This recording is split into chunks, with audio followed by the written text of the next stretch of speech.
भाग्य पहले से लिखा होता है या जो कुछ भी हमारे भाग्य में लिखा हुआ है हम उसे किसी भी तरीके से बदल नहीं सकते या फिर हम अपने कर्मों के द्वारा उसको बदल सकते हैं। हमारे भाग्य में जो कुछ भी घटता है वह पहले से तय है या नहीं, इस बारे में शास्त्र क्या कहते हैं। गरुड़ पुराण ने हमें बताया है कि मनुष्य के भाग में जो कुछ भी जन्म से लेकर मृत्यु तक जो भी घटना घटती है, कैसी घटती है या उसके पीछे के सभी रहस्यों को विस्तार पूर्वक की चर्चा गरुड़ पुराण में की गई है। जन्म से लेकर मृत्यु तक का सत्य, एक ऐसा सत्य जो हर इंसान के जीवन से संबंधित है, उसके बारे में गरुड़ पुराण में विस्तृत रूप से चर्चा की गई है। दोस्तों, हम यह नहीं जानते कि हमारा भाग्य हमारे जन्म से पहले लिखा है या जन्म के बाद, लेकिन गरुड़ पुराण में जन्म मरण कर्म के बारे में विस्तृत रूप से जानकारी दी गई है। आइए शुरुआत करते हैं गरुड़ पुराण की उस ज्ञानवर्धक प्रस्तुति की जिसने मनुष्य का भाग कब लिखा जाता है, हमें उस बारे में जानकारी प्राप्त होगी। उससे पहले मैं आपको बता दूं, इस वीडियो को आधा अधूरा देखने की गलती बिल्कुल भी ना करें, क्योंकि यह गरुड़ पुराण की ज्ञानवर्धक प्रस्तुति है जो आपके जीवन से सीधे रूप से जुड़ी हुई है। गरुड़ पुराण की इस रहस्यमय ज्ञान को जानने के बाद आपके जीवन से जुड़े समस्त लोभ, क्रोध, मोह, दुखों का अंत होगा। मित्रों, भगवान श्री कृष्ण कहते हैं, कभी भी किसी व्यक्ति को गरुड़ पुराण की बातों को आधा अधूरा नहीं सुनना चाहिए, क्योंकि अधूरा ज्ञान विष के समान होता है। इसीलिए आपसे मैं यही आग्रह करती हूँ कि इस ज्ञान को, इस वीडियो को शुरू से लेकर अंत तक देखिएगा, तभी आपको पूरा ज्ञान प्राप्त होगा। इसी तरह से आपके जीवन में सभी दुखों का अंत भी होगा। आइए हम जानते हैं। बार भगवान श्री कृष्ण से देवर्षि नारद इसी प्रश्न को लेकर उनके धाम द्वारिका पधारते हैं। तब भगवान श्री कृष्ण कहते हैं, नारद जी, आज मैं तुम्हें एक कथा सुनाता हूँ, जिस कथा को तुम ध्यान पूर्वक सुनना। तुम्हें तुम्हारे प्रश्न का उत्तर जरूर मिल जाएगा। बहुत समय पहले की बात है। उत्तर दिशा में स्थित एक समृद्ध लेकिन शांत राज्य था, सौराष्ट्र। उस राज्य पर शासन करते थे राजा समरकेतु और उनकी पत्नी रानी वैदेही। राजा न्यायप्रिय थे, रानी करुणामयी।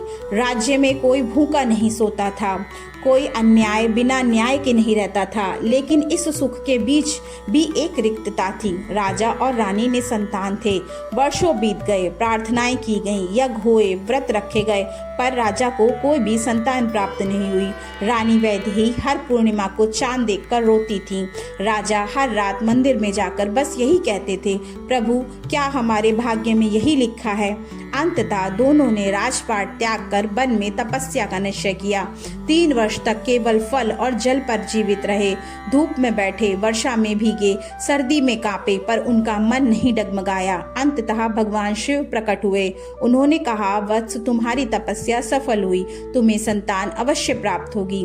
राजा और रानी के नेत्र आनंद से भर गए। कुछ समय बाद वे गर्भवती हुई। पूरे राज्य में उत्सव का वातावरण था। लेकिन जब शिशु जन्मा तो वह चल नहीं सकता था। उसके पैर कमजोर थे, उसकी रीढ़ की हड्डी भी पूरी नहीं बनी थी। राज्य में अब सन्नाटा छा गया। राजा ने बच्चे को उठाया और देखा। पहली बार उनके नेत्रों से आंसू बह निकले। रानी ने बच्चे को सीने से लगाया, लेकिन उनके होठ कांप रहे थे। क्या यही था उनका वरदान? राजा समरकेतु अपने मन में प्रश्न को उठाते हुए प्रश्नों से व्याकुल हो गए। वे द्वारिका गए। भगवान श्री कृष्ण वहां उपस्थित थे। राजा ने प्रणाम किया और पूछा, प्रभु, हमने कोई पाप नहीं किया, फिर भी क्यों हमारे साथ ये क्यों? कृष्ण मुस्कुराए। उन्होंने कहा, राजन, यह शरीर इस जन्म की कहानी नहीं, ये कई जन्मों की कथा का एक पन्ना है। उन्होंने बताया, शिशु पिछले जन्म में एक अत्याचारी सेनापति था, जिसने अपंग बच्चों का उपहास किया। उसकी वजह से कई लोगों ने अपने शरीर के अंगों को खोया था। इसीलिए आत्मा ने इस जन्म में भी वही अनुभव स्वयं पाने का मार्ग चुना। लेकिन कृष्ण जी ने कहा, राजन, जो मिला है वह प्रारंभ है, अंतिम नहीं। कर्म भविष्य की लेखनी है। राजा ने कहा, तो मैं इस भाग्य मानकर स्वीकार कर लूँगा। कृष्ण ने कहा, नहीं, इसे अवसर मानो। अब राजा अपने नगर को लौट आए। उन्होंने अपने पुत्र का नाम प्रवीर रखा। उन्होंने उसे कभी दुर्लभ नहीं कहा, दुर्बल नहीं कहा, अपंग नहीं कहा। बस उन्होंने कहा, तू वह है जो कठिनाइयों में जीतता है। प्रवीर चल नहीं सकता था, लेकिन उसकी बुद्धि बहुत तीव्र थी, उसकी आंखों में अग्नि थी। राजा ने उसके लिए विद्वान बुलवाए, उसे ध्यान सिखाया, उच्च स्तर की ज्ञान शिक्षा प्रदान की गई। शस्त्र विद्या नहीं, शास्त्र विद्या की उसको दीक्षा दी गई। समय के साथ प्रवीर ने राज्य के लिए नीतियां बनाई, न्याय के लिए नए नियम बनाए। लोग कहने लगे, यह बालक शरीर से कमजोर है, लेकिन आत्मा से पर्वत है। भगवान श्री कृष्ण कहते हैं, राजा को 3 बातें उन्होंने बताई। राजा प्रवीर ने आगे अपने जीवन में उसको पालन किया। धर्म जो सही है वही करो, चाहे कठिन क्यों ना हो। प्रवीर अब इस धर्म पर चलने लगे। माता पिता की सेवा और अहंकार का त्याग को प्रवीर ने अपने जीवन का हिस्सा बना लिया। इस तरह समय आया, राज्य में विद्रोह हुआ, सेनापति हार गए, पर प्रवीर ने बुद्धि से युद्ध जीता। बिना तलवार के राजा ने सिंहासन छोड़ा, प्रवीर राजा बन गए। लोग खड़े होकर प्रणाम करते थे। वह जो कभी चल नहीं सकता था, आज लाखों के जीवन की दशा बदल रहा है। कृष्ण का वचन सत्य हुआ। कर्म भाग्य को बदल सकता है। भाग्य भूमि है, कर्म बीज है। जो बीज बोओगे वही वृक्ष उगेगा।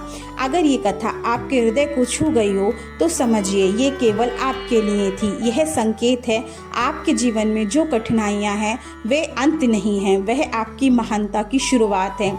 अगर आप चाहते हैं ऐसी और कथाएं जो आपके भीतर शक्ति जगाएं, तो चैनल को सब्सक्राइब करें, वीडियो को लाइक करें और उसे उन लोगों तक पहुंचाएं जो आज तक अपने भाग्य से लड़ रहे हैं, क्योंकि भाग्य लिखा जाता है लेकिन कर्म से। जय श्री कृष्ण।